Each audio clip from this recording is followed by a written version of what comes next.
कक्षा 9वीं वाले सभी बच्चे ध्यान दीजिएगा। आप लोगों ने कहीं बार सुना होगा कि बाद में पछताने से क्या होता जब चिड़िया चुग गई खेत। अगर पेपर बिगड़ गया हिंदी का कक्षा 9वीं का वार्षिक पेपर मध्य प्रदेश गवर्नमेंट के द्वारा आप लोगों का टाइम टेबल जारी कर दिया गया है। आप सभी को पता ही है कि 6 मार्च को आप हिंदी का पेपर देने वाले हैं। तो स्टूडेंट्स मैं आप लोगों को बता देता हूं, अगर पेपर अगर आपका इधर उधर से बाहर से आ गया, ठीक है, कुछ क्वेश्चन ऐसे आ गए जो आप आंसर नहीं दे पाए, तो फिर ऐसी कंडीशन में क्या होगा। तो ऐसी नौबत ना आए उससे पहले ही इन प्रश्नों को रट के रखिए ताकि आप सभी का क्वेश्चन पेपर बिगड़े नहीं। तो जितने भी दोस्त हमारे क्लास 9वीं वाले जुड़ रहे हैं, 6 मार्च को पेपर देने वाले हैं, स्टूडेंट्स आ जाइए और इस क्वेश्चन पेपर को अपने दोस्तों तक शेयर कर दीजिए। यहाँ पर पूरा क्वेश्चन पेपर का सॉल्यूशन हम देखेंगे। जैसे पहला क्वेश्चन आपका है, सही विकल्प का चयन करिए। वीर गाथा काल के श्रेष्ठ महाकाव्य का नाम है। तो यहाँ पर आपका पद्मावत, पृथ्वीराज रासो, साकेत, रामचरित मानस। तो इनमें एक ही आपका आंसर सही है, उसका नाम है पृथ्वीराज रासो, आपका करेक्ट आंसर होगा। अगला क्वेश्चन, कैदी और कोकिला रचना है। तो ये जो कैदी और कोकिला जो रचना है ये किसकी है? माखनलाल चतुर्वेदी की है। सभी को पता है माखनलाल चतुर्वेदी को एक भारतीय आत्मा के नाम से भी हम जानते हैं, ठीक है, जिनका जन्म मध्य प्रदेश में ही हुआ है। मध्य प्रदेश में कौन से सन में हुआ है, सन का नाम आप मुझे कमेंट करके बताएंगे, ठीक है। ये तो मैंने आपको बताया एमपी में हुआ है, लेकिन कहाँ हुआ, कब हुआ है और कहाँ हुआ है, ये जवाब आपको देना है। देखता हूँ कितने बच्चे इसका सही जवाब देते हैं। अगला प्रश्न आप देखोगे, काव्य के भेद माने गए हैं। तो काव्य के जो भेद माने गए हैं वो माने गए हैं बच्चों 2, 3, 4, 6। तो यहाँ पर आपका जो सही आंसर होगा वो होगा 2। काव्य के 2 भेद माने गए हैं। एक होता है दृश्य काव्य, दृश्य, और एक होता है श्रव्य। दृश्य और श्रव्य काव्य आपका राइट आंसर होगा। जूरी के साले का नाम था। तो जूरी के जो साले का नाम था, मोती, सुरेश, गया, हीरा। देखिए हीरा और मोती दोनों तो बैल थे, सुरेश कोई नहीं था, गया आपका राइट आंसर होगा क्योंकि जूरी के साले का नाम गया था। अगला क्वेश्चन है, विचार विनिमय के माध्यम को कहते हैं। तो विचार विनिमय के माध्यम को शब्द, क्रिया, वाक्य, भाषा, इनमें 4 में से जो आपका सही आंसर होगा वो होगा भाषा। भाषा कहते हैं, ठीक है। अगला प्रश्न है, फणीश्वर नाथ रेणु के प्रसिद्ध आंचलिक उपन्यास का नाम है। तो फणीश्वर नाथ रेणु के प्रसिद्ध आंचलिक उपन्यास का जो नाम है उसका नाम हो जाएगा बच्चों, फणीश्वर नाथ रेणु के आंचलिक उपन्यास की बात हो रही है, ठीक है। तो यहाँ पर आपका आंसर होगा क्या? मेला आंचल।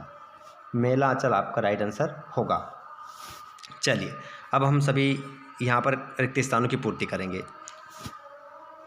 जो हमारे प्यारे नन्हे मुन्ने जुड़ते जा रहे हैं, देखिए मैं आपको इतना विश्वास दिला देता हूँ कि आपका जो 6 मार्च का पेपर आने वाला है उसको बिगड़ने नहीं दूंगा। आपकी 100% मैं आपको बहुत अच्छी यहाँ पर तैयारी करवा दूंगा, ठीक है। तो आप भी विश्वास करिएगा और आपको विश्वास के साथ चैनल को सब्सक्राइब करना है, घंटे के बटन को ऑल पर करना है ताकि वीडियो आए तो आप तुरंत उसको देख सको, ठीक है। और जो जुड़ते जा रहे हैं नए बच्चे, चैनल को सब्सक्राइब करके अपने दोस्तों को शेयर करते जाओ जल्दी से। अपने व्हाट्सएप ग्रुप, अपने टेलीग्राम ग्रुप सभी में शेयर कर दीजिए। कवि रसखान बार बार में जन्म लेना चाहते हैं। तो यहाँ पर आपका आंसर होगा ब्रज गोकुल में। कविता के शाब्दिक अनुशासन को का नाम है। तो कविता के शाब्दिक अनुशासन का नाम है, तो यहाँ पर आंसर क्या होगा? छंद। छंद आपका राइट आंसर होगा। अर्थालंकारों में चमत्कार के कारण होता है। तो अर्थालंकारों में जो चमत्कार आता है वो आता है अर्थ के द्वारा। आंसर क्या होगा? अर्थ के द्वारा। महादेवी वर्मा के बाबा उन्हें बनाना चाहते थे, तो वो क्या बनाना चाहते थे बताइए? महादेवी वर्मा के बाबा उन्हें क्या बनाना चाहते थे? विदुषी। क्या बनाना चाहते थे? विदुषी बनाना चाहते थे। अगला क्वेश्चन, अनंत का विलोम क्या होगा? अनंत का जो विलोम है तो यहाँ पर क्या हो जाएगा? अंत। रीढ़ की हड्डी एकांकी में कुल पात्र हैं। तो रीढ़ की हड्डी जो एकांकी है इसमें कुल कितने पात्र है ये आपको बताना है, तो जल्दी से बताइए। देखिए एक तो उमा, उमा के पिता, उमा की माँ, 3 तो ये है। एक गोपाल प्रसाद, गोपाल प्रसाद शंकर, और एक वो क्या नाम था उसका, नौकर का। ठीक है, तो यहाँ पर आंसर क्या होगा, 6। 6 आंसर आपका राइट आंसर हो जाएगा। अगले प्रश्न को हम बढ़ते हैं। प्रश्न नंबर 3 है, कबीर एक समाज सुधारक थे, तो इसका आंसर क्या लिखोगे आप, सत्य। पहला वाला क्या होगा, सत्य। संचारी भावों की संख्या 35 है, तो इसका आंसर क्या होगा आपका, अफत्य होगा। अगला क्वेश्चन है, मंगोलों का मुंह लाल होता है, तो इसका आंसर भी आपका फत्य हो जाएगा। मंगोलों का जो मुंह होता है वो लाल होता है। कहानी गद्य की गौण विधा में आती है, तो इसका आंसर आपका क्या हो जाएगा, अफत्य होगा, क्योंकि कहानी जो है गद्य की प्रमुख विधा में आती है, ना कि गौण विधा में। भूपति में ति उपसर्ग है, तो इसका आंसर भी क्या होगा, अफत्य होगा। लेखिका मृदुला गर्ग की तीसरी नंबर की बहन का नाम चित्रा था, तो इसका आंसर आपका क्या हो जाएगा, सत्य हो जाएगा। अगले प्रश्न की ओर हम बढ़ेंगे, तो यहाँ पर जोड़ी देखेंगे। ठीक है, जोड़ी आपको बहुत सारे बच्चे गलती कर देते हैं, पहले आपको इस तरह आपकी पूरी उतार लेना है ऐसे कैसे नंबर से। ठीक है, फिर जिसके बाद में अब जैसे कि ललद्यद है, तो इसका आंसर कहाँ है ढूंढ लेते हैं, ये है। इन शब्दों को उठाओ और कहाँ लिखो, यहाँ एक नंबर पर। ठीक है, फिर अभी मिला का बता देता हूँ, समझ गए होंगे आप सब। ठीक है, ऐसे मिला देंगे, ऐसे मिलाकर नहीं आना है परीक्षा में। सवैया आप लोगों को यहाँ पर बताने के लिए ऐसे बता रहा हूँ। सवैया, इसको जो सवैया जो है ये एक वर्णिक छंद है। आग का तत्सम क्या हो जाएगा, अग्नि। हरिशंकर परसाई, हरिशंकर परसाई को छोड़ दो अभी, क्योंकि बताऊंगा यहाँ पर बहुत सारा आंसर है। इंद्र का पर्यायवाची क्या होगा, सुरपति। और बागलकोट, बागलकोट जो है कर्नाटक का छोटा कस्बा।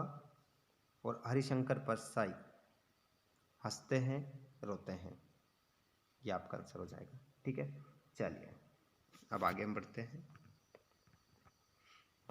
यहाँ पर है आपके एक शब्द में उत्तर। गांव में शेरी मेहमान दामाद की तरह सज धज कर कौन आया, तो आंसर क्या हो जाएगा, बादल या मेघ। बादल लिख सकते हैं, या जिसको मेघ लिखना है मेघ लिखना है, दोनों नहीं लिखना है, एक लिखना है दोनों में से। ठीक है, ओब्लिक, मेघ लिख दिया यहाँ, बादल। प्रबंध काव्य के 2 वेदों के नाम बताइए, तो प्रबंध काव्य के 2 वेद के जो नाम है वो है आपका महाकाव्य और एक खंड काव्य। महाकाव्य और खंड काव्य।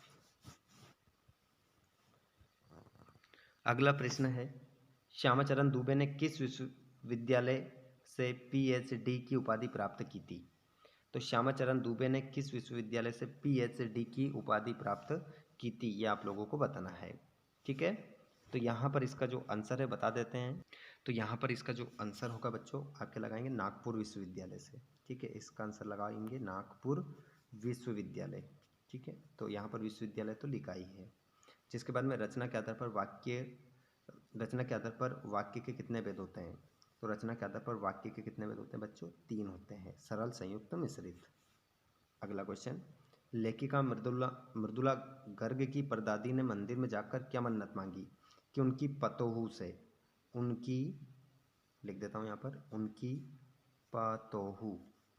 पतोहू से पहला बच्चा लड़की हो, पहला बच्चा किसका क्या हो, लड़की हो, ये मन्नत मांगी थी। और इस जल प्रलय में पाठ में बाढ़ के पानी को क्या कहा गया है, तो मृत्यु का तरल दूत कहा गया है। मृत्यु का तरल दूत, मृत्यु का तरल दूत इसे कहा गया है। आगे हम बढ़े बच्चों, तो यहाँ पर प्रश्न नंबर 6, 7, 8 सभी क्वेश्चनों को देखेंगे। यहाँ पर 11, 12, 13, 14 सभी क्वेश्चन आंसर आप यहाँ पर ध्यानपूर्वक देखेंगे। किसी भी प्रकार के क्वेश्चन को आपको छोड़ना नहीं है। यहाँ पर फुलाना, समाना मतलब प्रसन्न होना, ईद का चांद होना, बहुत दिनों में दिखाई देना, संधि और संधि की परिभाषा एवं प्रकारों के नाम। तो ये सभी क्वेश्चन, अगर इनमें से कोई से प्रश्न का आंसर आपको चाहिए तो कमेंट बॉक्स में आप बताएंगे। संदर्भ प्रसंग सभी करना आपको बता दिए जाएंगे। ठीक है, तो ये रहा आपका क्वेश्चन पेपर। स्थानांतरण का प्रार्थना पत्र आपको याद करना है, और इनमें से 23 में से कोई भी प्रश्न का उत्तर चाहिए तो आप तुरंत मुझे कमेंट करना, तुरंत मैं आपको कमेंट बॉक्स में इसका आंसर सेंड कर दूंगा। ठीक है बच्चों, धन्यवाद आप सभी का। मिलते हैं हम नेक्स्ट वीडियो में। वीडियो अच्छा लगा हो तो एक लाइक कर दीजिएगा, एक प्यारा सा कमेंट करके ज़रूर बताइएगा।